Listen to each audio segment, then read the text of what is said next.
अल्हम्दुलिल्लाहि रब्बिल आलमीन वस्सलातु वस्सलामु अला सय्यिदिल अंबिया वल मुरसलीन अम्मा बाद फ़अऊज़ु बिल्लाहि मिनश शैतानिर रजीम बिस्मिल्लाहिर रहमानिर रहीम रब्बि इश्रह ली सदरी व यस्सिर ली अमरी वहलुल उक़दतम मिन लिसानी यफ़क़हू क़ौली। आज हम जिस मौजू पर बात कर रहे हैं वो है ज़िक्र। ज़िक्र के क्या मानी है? ज़िक्र के मानी है याद करना, और ज़िक्रुल्लाह बहुत बड़ी चीज़ है। कुरान करीम में अल्लाह ताला फरमाते हैं वला ज़िक्रुल्लाहि अकबर। कुरान करीम में सूरह ताहा में अल्लाह ताला फरमाते हैं आयत नंबर 124 में, मन आरदा अन ज़िक्री, जिसने मेरे ज़िक्र से मुँह मोड़ा, फ़इन्न लहू मईशतन दनका व नहशुरुहु यौमल क़ियामति आमा, कि जिसने मेरे ज़िक्र से मुँह मोड़ा हम उस पर दुनिया की ज़िंदगी तंग कर देंगे। दुनिया की ज़िंदगी तंग कर देंगे यानी उसके पास बहुत कुछ होते हुए भी वो तंगदस्ती का हामिल रहेगा, तंगदस्ती का शिकार रहेगा। यानी उसके पास बहुत वसाइल भी होंगे, सब कुछ होगा, लेकिन उसकी नज़र जो है वो सिर्फ दुनियावी दौड़ में पड़ी होगी। वो दुनियावी दौड़ में आगे निकलने की कोशिश कर रहा है, लेकिन फिर भी वो समझेगा मेरे पास अभी कुछ नहीं। तो ये है कि उसकी ज़िंदगी को भी हम तंग कर देंगे। यानी जो मेरे ज़िक्र से मुँह मोड़ेगा तो हम उसकी दुनिया की ज़िंदगी को भी तंग कर देंगे। वनहशुरुहु यौमल क़ियामति आमा, और हम क़यामत के दिन उनको अंधा करके उठाएंगे। अब वो क़यामत के दिन कहेगा काला रब्बी लिमा हशरतनी आमा, कि अल्लाह मुझे अंधा करके क्यों उठाया गया? कद कुन्तु बसीरा, मैं तो देखता था, जब मैं दुनिया में था तो मैं देखता था। काला कज़ालिका अततका आयातिना, कि तुम्हारे सामने हमारी आयात तिलावत की जाती थी। फ़नसीतहा, पद तुमने उन्हें भुला दिया। फ़कज़ालिकल यौम तुनसा, तो हम इसी तरह आज तुम्हें भुला देंगे। ज़रा गौर करें इस बात पर कि हम अगर अल्लाह ताला की पाकी बयान नहीं करते, अल्लाह ताला की इबादत नहीं करते, तो फिर क्या है कि अल्लाह ताला को हमारी इबादत ना करने से कोई फ़र्क नहीं पड़ता, क्योंकि वो गनीजुल हमीद है और ख़ुद से ख़ुद तारीफ़ किया गया है। तो अल्लाह ताला का ज़िक्र बहुत बड़ी चीज़ है। अल्लाह ताला ने खुद कुरान पाक में फरमाया ना वला ज़िक्रुल्लाहि अकबर। और फिर सूरह ताहा में आयत नंबर 124 से 126 में अल्लाह ताला ये फरमा रहे हैं कि जो मेरे ज़िक्र से मुँह मोड़ेगा तो हम उसकी दुनिया की ज़िंदगी तंग कर देंगे और क़यामत के दिन उसको अंधा करके उठाएंगे। और फिर वो जब बंदा कहेगा कि या अल्लाह दुनिया में तो मैं देखता था, अब मुझे क्या हुआ, मैं अंधा क्यों उठाया गया? तो अल्लाह ताला फरमाएंगे तुम्हारे सामने इसी तरह हमारी आयत तिलावत की जाती थी, लेकिन तुमने उनको भुला दिया, आज हम उसी तरह तुम्हें भुला देंगे।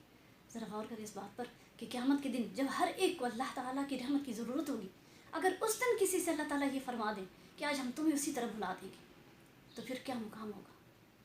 अलियाज़ बिल्लाह। और इसी तरह सूरह हश्र में ही अल्लाह ताला फरमाते हैं मन आरद अन ज़िक्र रहमान नुक़य्यिद लहू शैताना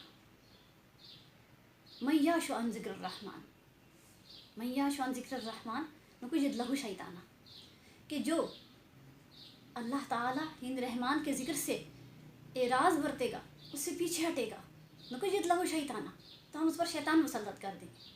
दूसरे मानों में हम ये कह सकते हैं कि ज़िक्रुल्लाह बहुत बड़ी चीज़ इस तरह से भी है कि ये एक मज़बूत किला है कि जब तक एक इंसान अल्लाह ताला का ज़िक्र करता है तो वह शैतान की चुंगल से महफूज रहता है। और अल्लाह ताला फरमाते हैं कि मैं अपने बंदे के साथ होता हूँ जब तक वो मुझे याद करता है। और नबी पाक सल्लल्लाहु अलैहि वसल्लम ने फरमाया कि क़यामत के दिन ज़िक्र करने वाले सबसे आगे आगे होंगे, मुफर्रिदून सबकत ले गए। सहाबा किराम रज़ियल्लाहु ताला अन्हुम ने पूछा कि या रसूलुल्लाह सल्लल्लाहु अलैहि वसल्लम, मुफर्रिदून कौन है? आप सल्लल्लाहु अलैहि वसल्लम ने फरमाया कि ज़िक्र करने वाले, कि जो अल्लाह ताला को कसरत से याद करने वाले, वो क़यामत के दिन सबसे आगे आगे होंगे। तो ये दूसरी बात ये कि इसमें जन्नत, इसको नबी पाक सल्लल्लाहु अलैहि वसल्लम ने जन्नत के बागीचे करार दिया। ज़िक्रुल्लाह की जो महफ़िलें हैं, ज़िक्रुल्लाह की जो मजालिस हैं, ज़िक्र करने की जो जगह है, उसको जन्नत के बागीचे से तशबीह दी गई है। एक मतलब नबी पाक सल्लल्लाहु अलैहि वसल्लम ने फरमाया कि जब तुम जन्नत के बागीचों के पास से गुजरो तो कुछ फल चुन लिया करो। सहाबा किराम रज़ियल्लाहु ताला अन्हुम ने पूछा या रसूलुल्लाह सल्लल्लाहु अलैहि वसल्लम, जन्नत के बागीचों से क्या मुराद है? फरमाया मजालिस ज़िक्र, कि अगर मजालिस ज़िक्र में आप जाते हैं तो वहाँ से मेवे और खजूरें और जन्नत के जो फल हैं वो सारे इकट्ठे कर लिया करें, यानी उसमें से अपने लिए उस ज़िक्र में अपना भी हिस्सा डाला करें कि आप भी अल्लाह को याद करें। अब اب یہ ہے کہ ذکر کرنے والا جو ہے اس کو اللہ تعالیٰ کا قرب نصیب ہوتا ہے. ٹھیک ہے، یعنی ذکر کرنے والا جو ہے وہ اللہ تعالیٰ کے بہت قریب سے قریب تر ہوتا چلا جاتا ہے. اب یہ سب سے محبوب عمل ہے. آپ صلی اللہ علیہ وسلم نے فرمایا کہ سب سے محبوب عمل اور پسندیدہ عمل یہ ہے کہ تمہاری موت آئے تو تمہاری زبانیں اللہ کے ذکر سے تر رہیں.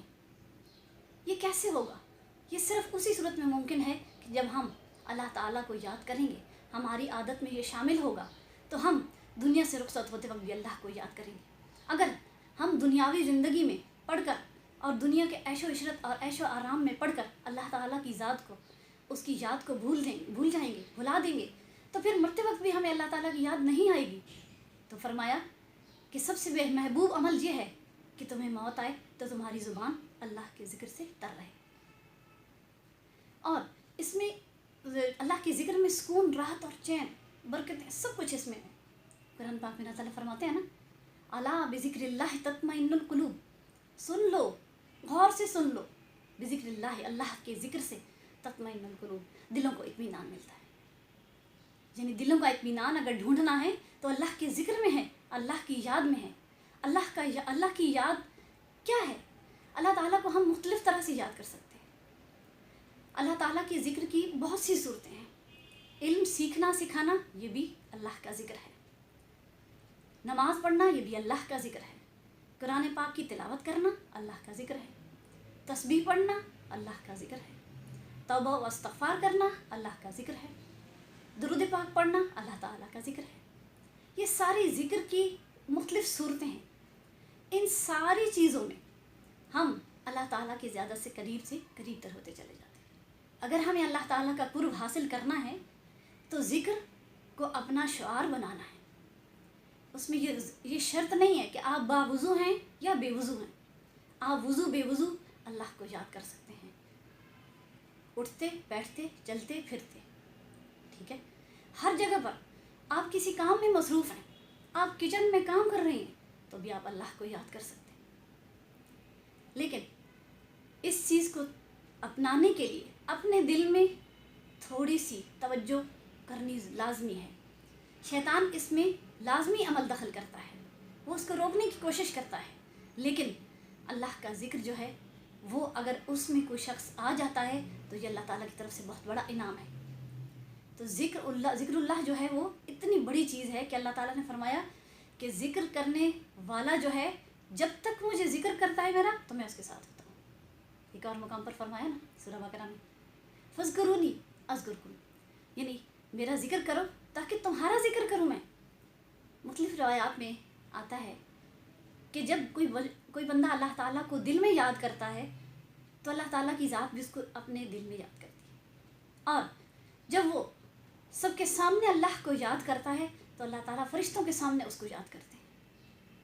یہ کتنی بڑی سعادت ہے کہ ہمیں اللہ تعالیٰ کی یاد جب آئے اور ہم اللہ تعالیٰ کی یاد کریں تو ہمارے لیے سب سے بڑی سعادت ہے کہ اللہ تعالیٰ ہمیں یاد کریں. اور یہ کیسے ممکن ہوگا؟ کہ جب ہم اللہ کو یاد رکھیں گے. اور اس میں اللہ تعالیٰ کی یاد لازمی اپنے عمل کا حصہ بنانا ہے. دعا ہے جو میں نے کہا، ہم نے سنا، اللہ تعالیٰ ہم سب کو ان پر احسن طریقے سے عمل کرنے کی توفیق عطا فرمائے. سبحانک اللہم و بحمدک، نشہد ان لا الہ الا انت، نستغفرک و نتوب الیک. والسلام علیکم ورحمۃ اللہ وبرکاتہ.